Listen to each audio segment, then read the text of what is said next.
A Ana, tudo bom, Ana? Tenho 16 anos e sempre pioram as coisas na madrugada quando tento dormir e não consigo. Me dá tontura, falta de ar, confusão, formigamento e ansiedade.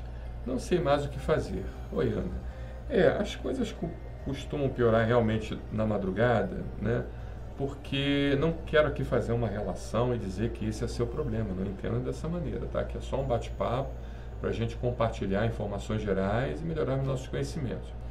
Tá? Podem ser N problemas, várias situações, mas uma coisa muito específica, que as pessoas pioram muito de madrugada, e eu sei disso, que eu dei muito tempo plantão de madrugada, e atendia muito paciente com crise de asma durante a madrugada, impressionante, 3 horas da manhã, começava a ver aqueles pacientes, parecia que tinha um ônibus, sabe, que eles alugavam, e de repente vinha todo mundo junto com crise de asma para a gente atender. Porque realmente, nesse período da madrugada, nós temos uma produção muito pequena de um anti-inflamatório chamado cortisol. O cortisol é um anti-inflamatório natural, é um corticóide natural que nós produzimos e que, de certa forma, ele começa a aumentar a sua produção e vai tirando a dor, vai tirando a falta de ar, vai tirando a irritação, vai tirando todas aquelas coisas inflamatórias que nós temos, e ele começa justamente a ter o seu aumento a partir das 8 horas da manhã, vai aumentando até as 3, 4 horas da tarde, 5, e depois das 5 ele começa a decair e tem seu menor nível na madrugada. Então, por isso que todas as doenças elas pioram, porque a gente tem menos esse hormônio natural, é um hormônio que desinflama o nosso organismo, chamado cortisol. Então, pode ser esse problema, sabe, Ana, que está acontecendo com você, um problema relacionado a algum problema de saúde que você já tem, que você já esteja apresentando, e realmente ele piora na madrugada por causa da baixa do cortisol. O cortisol é o hormônio do alívio, é o hormônio do estresse, é aquele hormônio que nós produzimos para que nós possamos contrabalançar com o excesso de adrenalina que nós produzimos pela suprarrenal, ou seja, a gente para poder viver, a gente para poder trabalhar, a gente para poder correr risco, a gente para poder enfrentar as coisas, a gente começa a produzir muita adrenalina, né, pela suprarrenal.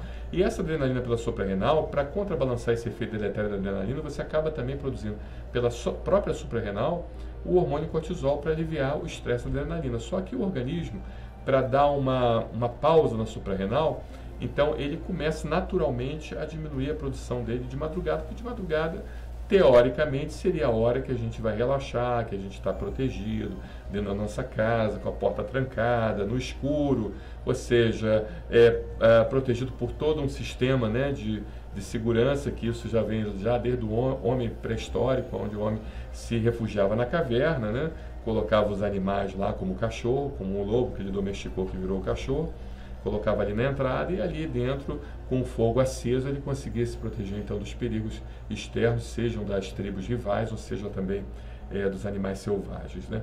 E isso acontece também na nossa casa, quando a gente tranca a porta da nossa casa e a gente se sente mais tranquilo dentro de casa, porque a chance de haver uma invasão e alguém chegar e fazer algum mal para a gente é muito pequena. Então o organismo sabe disso, então consequentemente o cortisol acaba diminuindo e isso faz com que a gente consiga então voltar a um novo ciclo no dia seguinte, com uma nova produção de cortisol, e a gente então poder enfrentar o dia com esse balanço adrenalina-cortisol, tá bom? Então, provavelmente é isso que você precisa tratar, Ana, são as doenças de base, né? Você precisa ver qual é a causa da sua tontura, o que está acontecendo, por que você está tendo vertigem, é um problema do sistema nervoso central, é um problema de excesso de colesterol, é alguma artéria obstruída, que está lhe causando algum mal, as artérias carótidas, as artérias basilares cerebrais, as artérias justamente ligadas ao sistema vestibular, né, que nos dá o equilíbrio. O sistema vestibular é aquele sistema que nós temos no ouvido interno, que nos dá o equilíbrio. Precisa ser visto isso, excesso de glicemia, alteração de hormônios, como, por exemplo, o hipertireoidismo pode levar, eventualmente, a um quadro de tonteira, né, de vertigem. Então, a gente tem que ver tudo isso, né? O que você fala mais? Falta de ar, precisamos ver se você está desenvolvendo uma asma. As asmas, elas pioram durante a madrugada, a bronquite asmática, né? Confusão mental também, então, ou seja, você acaba ficando muito nervosa, capta menos oxigênio, acaba levando confusão mental, formigamento, precisamos ver se existe algum problema neurológico ou neuroendócrino, né? Pode ser que você tenha alguma alteração, algum distúrbio, algum desequilíbrio endocrinológico, né? Como excesso de glicemia no sangue, afetando os nervos, afetando o vaso que irriga o nervo, a chamada vasa nervórea, e consequentemente um problema de fibras finas, levando então ao formigamento, né? Ansiedade também, ou seja, tudo isso precisa ser visto. Você precisa conversar com um clínico geral, e o clínico geral, por sua vez, que é o médico de família, aquele médico que resolve 95% dos problemas, é o médico que carrega piano, é o herói da medicina, é o super-homem da medicina, é o clínico geral, e muito pouco valorizado, né? Então a gente precisa dar valor ao clínico geral, porque é aquele médico que vai resolver 95% dos seus problemas. Agora 5%, se ele sentir alguma dúvida, alguma coisa, então ele encaminha para o especialista, tá bom? O grande problema do brasileiro é que o brasileiro ele não estratifica, né, esse atendimento pelo médico. Ele simplesmente já busca logo o especialista. Estou com dor no estômago, vou buscar o especialista. Mas será que é uma dor no estômago mesmo? Será que é uma dor cardíaca? Será que é uma angina que se manifesta na região epigástrica, que parece ser uma dor no estômago, por exemplo?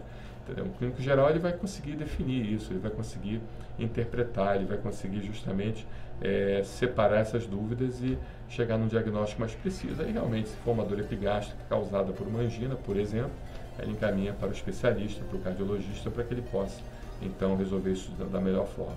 Tá? Só para dar um exemplo para vocês entenderem melhor isso. Muito obrigado, Ana, pela sua pergunta, excelente.